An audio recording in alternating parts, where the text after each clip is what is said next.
देखिए, गरीबी होना कोई पाप नहीं है। एक रेस के घोड़ा को अगर देखोगे ना, तो उस घोड़े को बहुत मारता है, इतना तकलीफ देता है कि घोड़े को समझ में नहीं आता है कि हमें मारता क्यों है। उसे समझ में नहीं आता है कि हमें ये तकलीफ क्यों दे रहा है। लेकिन रियलिटी में आप अगर देखेंगे ना, तो उसका मालिक उसे जिताना चाहता है। उसी तरह हमारा मालिक खुदा है। अगर वो हमें तकलीफ दे रहा है, हमें सजा दे रहा है, हमें गरीब उसने बनाया है, तो हमें वो उसी तरह बिल्कुल लड़ाना चाहता है। आप इसे घबराइए नहीं। वो मालिक हमें जिताना चाह रहा है। आप इसे घबराइए नहीं।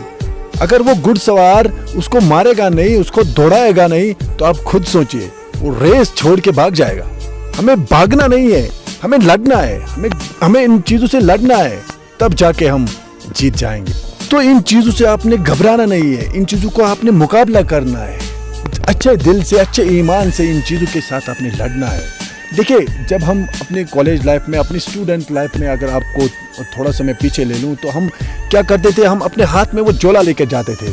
हम जब स्कूल से रिस होता था तो हम साइड में जाते थे, किसी नदी के किनारे बैठते थे, तो हम वहाँ वो खाना खाते थे। तो हमारे पास डिफरेंट किस्म के कुछ उस तरह का नहीं होता था जिस तरह आज हम 8-8, 10-10 सब्जियाँ बनाते हैं। तो ज़्यादा से ज़्यादा हमारे पास होता था ये जो हम जिसे साग कहते हैं, छोटा सा, तो उसी को हम बांटते थे। तो वो भेदभाव, वो सब कुछ हमारे में तब नहीं था।